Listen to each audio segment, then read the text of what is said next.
Now, my pleasure to introduce our next speaker. And just for those of you who may just have recently joined, we've had to swap the first two talks around this morning. So the next talk is by Professor Lidia Morawska from the Queensland University of Technology.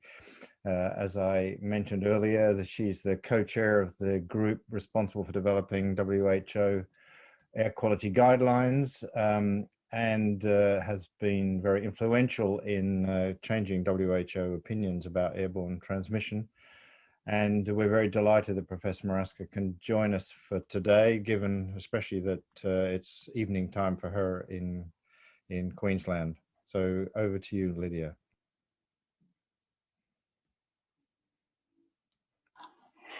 Good morning, good evening. Can you hear me well? Yes, I can hear you well. Yeah. Very sorry for the mix-up with the time of starting of the presentation. This gave me an opportunity to listen to Cass' presentation. I'd say that at this stage, 1 year into the pandemic, it's very difficult to say or to present new about the pandemic, how it's spread, how it's controlled, something nobody has heard before. The only interest right now appears to be vaccination, and when will it progress, allow us to return to the normality. I'd say that in a year's time, we'll probably be there. It's very likely that at that stage, the news about the pandemic will be relegated to small items somewhere on the 10th page of newspapers. We do want to forget about pandemic, and we will until the next pandemic. Of course, this pandemic is not the first epidemic or pandemic, and I'm restricting here the discussion to respiratory infections. There's been, in living memory, Spanish flu. We might have heard about this from our grandparents. Of course, this was SARS-1 in 2003. There were also other epidemics of different types of flu, which I dare to say not many of us would be able to name. Have we learned any lessons, or what lessons have we learned? And are we using this knowledge for anything constructive in terms of prevention or minimization of the impacts? Well, I'd say not much, based on the confusion which we had since the beginning of this pandemic. Many of you may remember this particular tweet in March last year from the Director General of the WHO stating that COVID is not airborne. Well, since then, I'm sure you've heard on many occasions that in fact it is airborne and something needs to be done about it. The world should face the reality. Time to address airborne transmission, 10 scientific reasons in support of airborne transmission. Well, there were other elements of confusion. Masks. There is no specific evidence to suggest that the wearing of masks by mass population has any potential benefit, as we heard last year in March. Well, later, wearing masks became mandatory. I would really love to say that everything has been cleared up. There's no confusion anymore. There are still battles to accept the science of respiratory transmission. The science, which in fact is not new. We knew those things for a long time before this pandemic. Of course, this pandemic generated a lot of new science, but in general, we had a reasonable idea about the transmission of respiratory infections. Yes, yet the science wasn't really used for lots of reasons, in particular some old dogmas which are still in place and blocking the science. But I don't want to talk about this here. In any case, does it matter? I mean, the science of infection transmission, since we now have vaccines and they will put an end to this pandemic very soon. Well, it does so because unless we use this science, when the next epidemic or pandemic occurs, we'll be asking the same questions. And again, the same confusion will prevent us with in doing something to limit the infection, the impact of the infections. So in this presentation, I'll focus how we should use what we know to lower the impacts of infections. Not that much things you didn't know, but what really we should do.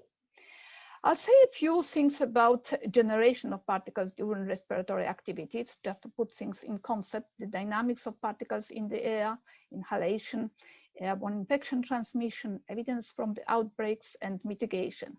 It won't be hugely different to what Cass presented a moment ago, just in a slightly different way, with a slightly different focus. So generation of particles from respiratory activities.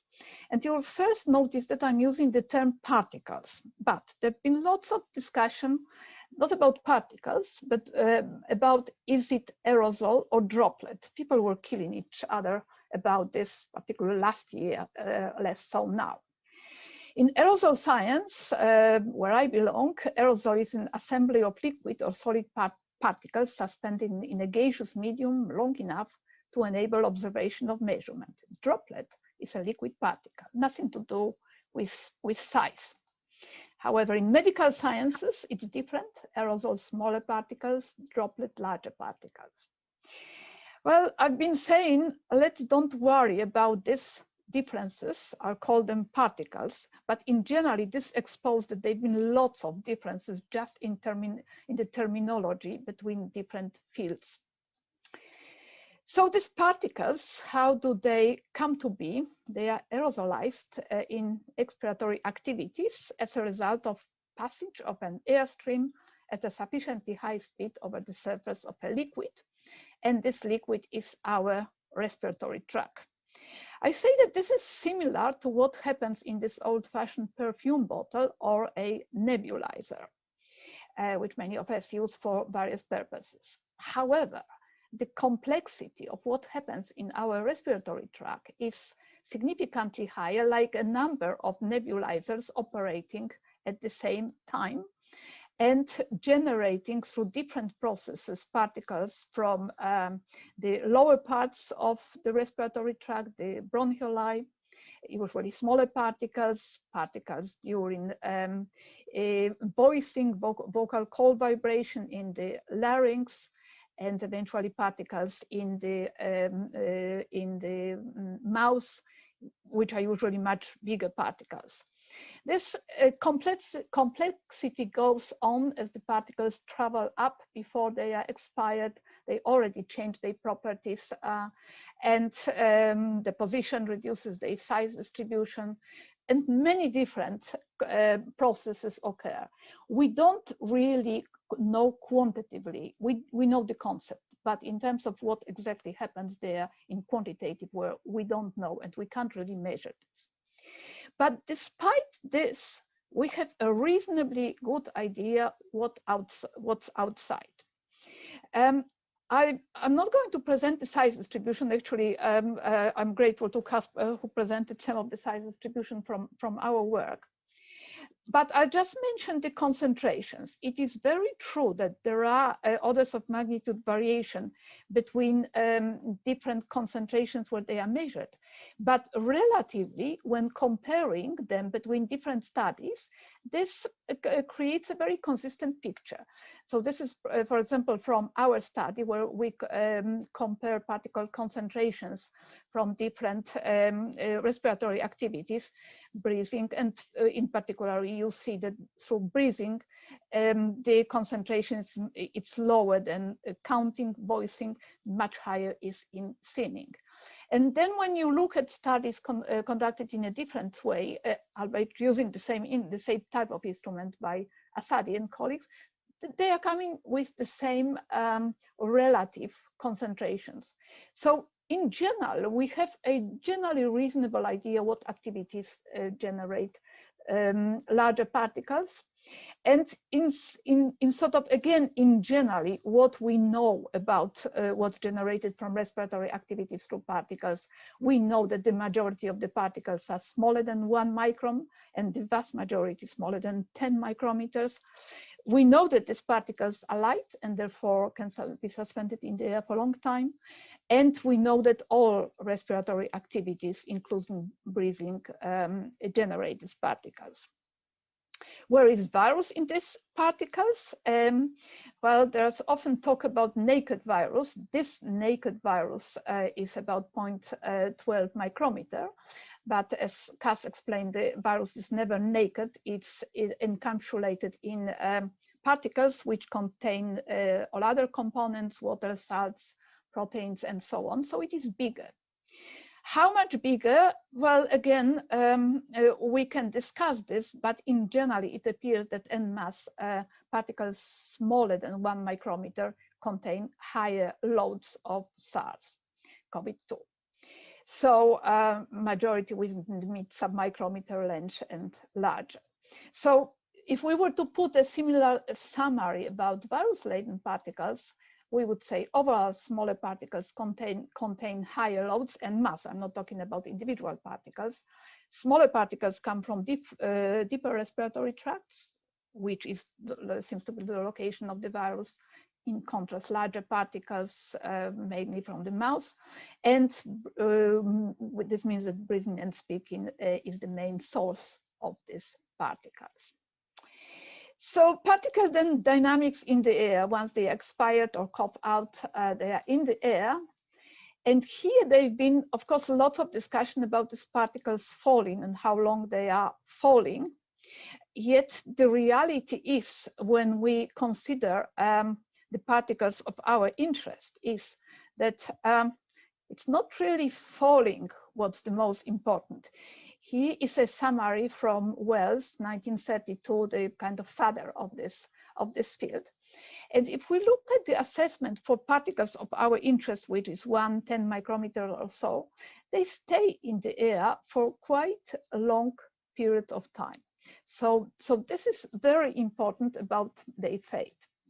There was interesting way of presenting this in this particular study, the evolution of cough or sneeze cloud emitted horizontally. So that's the origin, that's the mouth.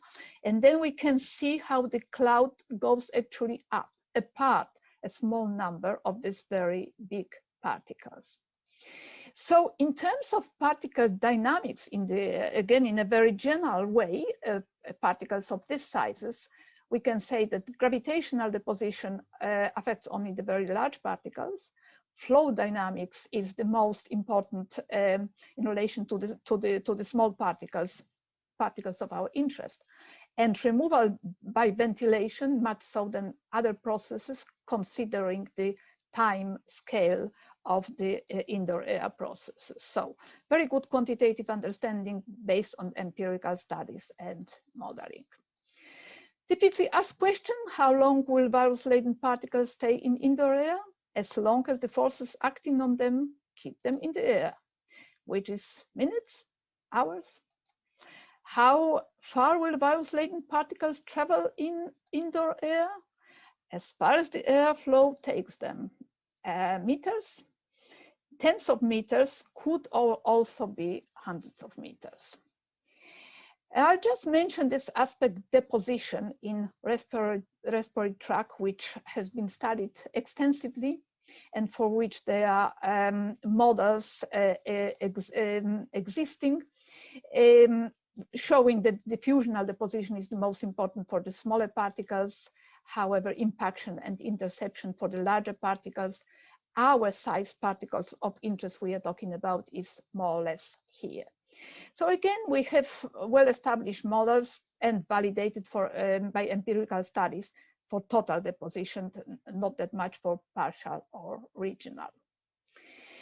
So airborne transmission in this context, and in the context of how infections are transmitted, which we've discussed many times so far, and Cass mentioned, so close contact, in the range of droplets.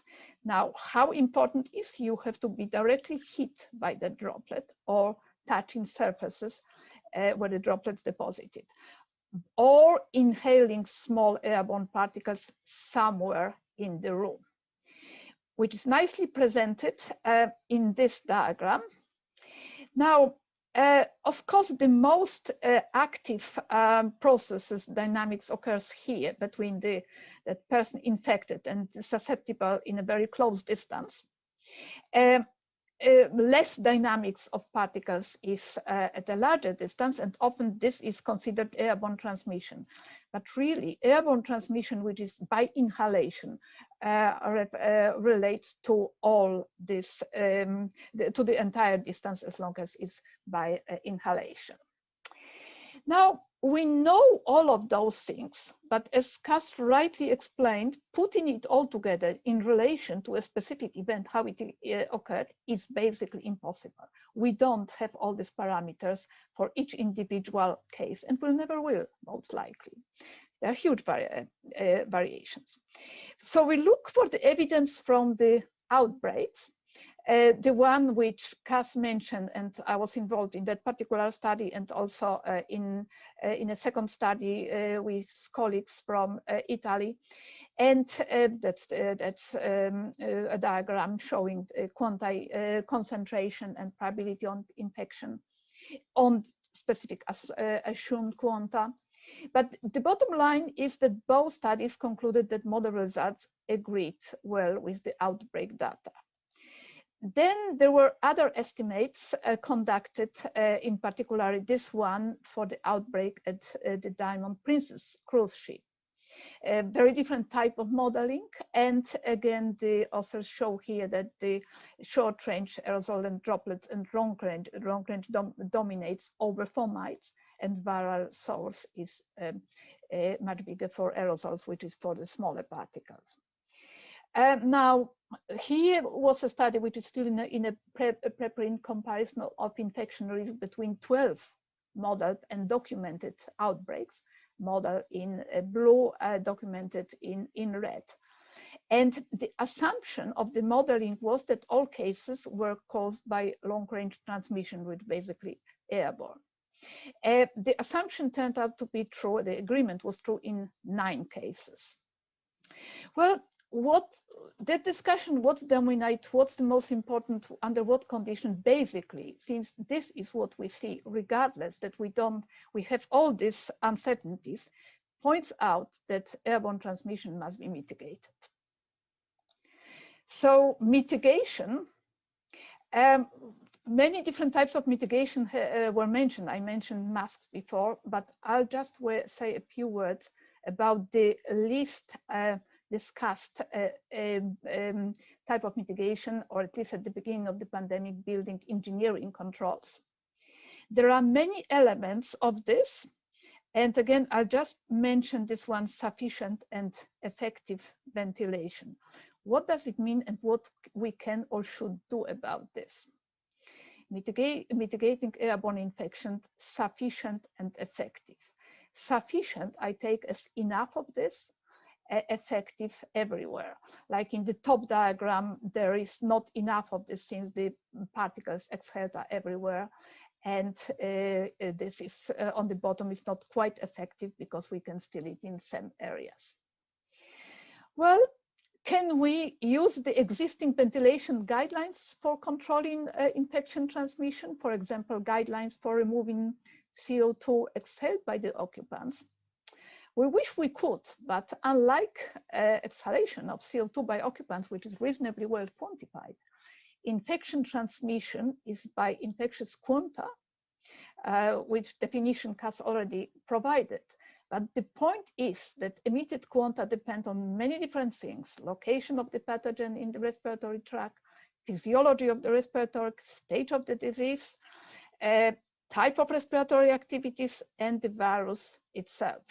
So there are a huge number of unknown and uncertainties. Yet this kind of assessment have been done and provided already useful information in the past. like this modeling we did some years ago about the infection risk for 3 different pathogens, influenza, tuberculosis, and rhinovirus in this particular hospital in Brisbane, showing the dramatic impact on increased ventilation, on the on increased outdoor air exchange rate, on the infection risk, obviously depending on the specifics. During this outbreak, we came up with much more sophisticated modeling, taking more elements of this into consideration. I don't want to discuss the details of this particular diagram. The bottom line here is that an infected individual entered this particular pharmacy in Italy, typical conditions before the lockdown last year, and then calculation of the risk of a customer entering at minute 26 and remaining for 10 minutes. What I'm saying, we can calculate these things, and of course there are uncertainties, but general trends we can from this conclude. So in summary, what I'm saying, that assessing the requirement for sufficient ventilation is relatively easy. I don't want to sum it too easy, but it is possible and we can do it reasonably well. But of course, the assumption is uniform mixing of the air, which is not necessarily the case. And here is the second aspect of this effective ventilation, a paper which many of you might have seen about airflow distribution and infection risk in this particular restaurant in Guangzhou, where we can see that in this part of the restaurant, the air condition was turning the air around from the infected person and causing infection of the people in this part of the room. So the pointers here was that the flow rate direction was a problem in this case, in addition to air supply rate. Well, do we have solutions for this? We have good models like computation fluid dynamics, CFD modeling. Will they provide answers to these questions? I'd say for specific indoor spaces, mostly, but the question is that we need general solutions and how to obtain them. So this is one of the biggest complexities that, in summary, assessing the requirements for effective ventilation, which is based on airflow, is very difficult. And this generalization is still not there. That's what we need to work. So beyond COVID, to keep in mind that the next pandemic will not be caused by SARS-CoV-2, but a virus or different characteristics. And whatever resilience we build, it should apply to all types of airborne infections, in particular seasonal flu. And such epidemics of numerous respiratory infections, well, are of significant consequences which have been quantified in most countries.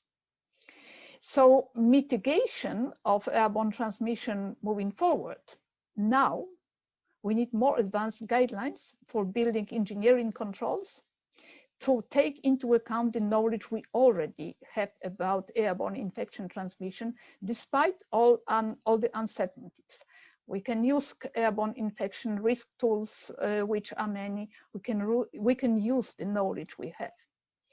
But in the future, we need a paradigm change in how buildings are designed, how they are equipped and operated to minimize all air risk, including airborne infection transmission. We cannot single out just infection transmission.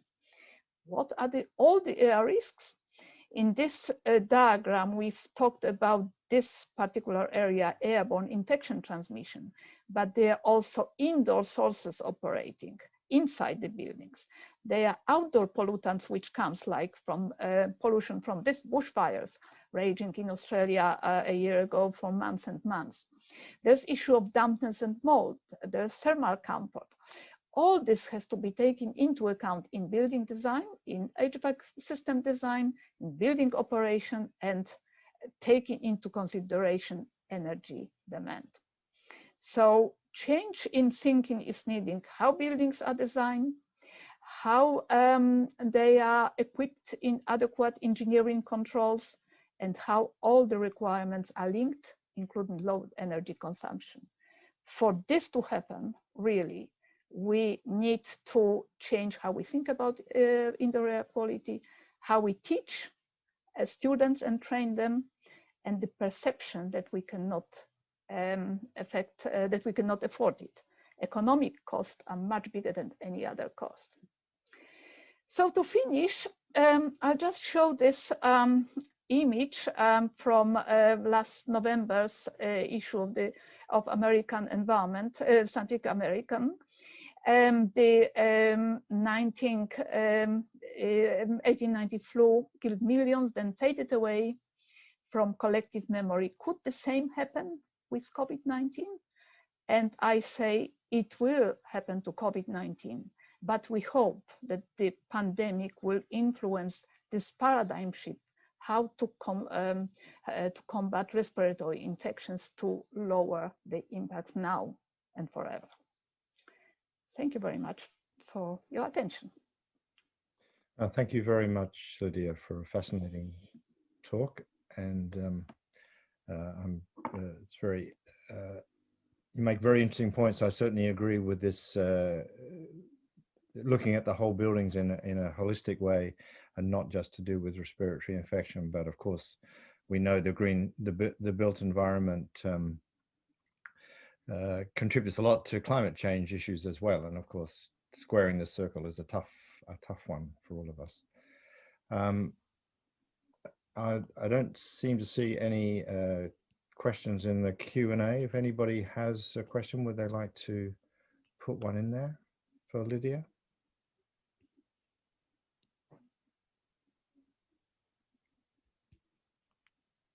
Well, there a couple that have been posted in the chat. I don't know if you've seen that.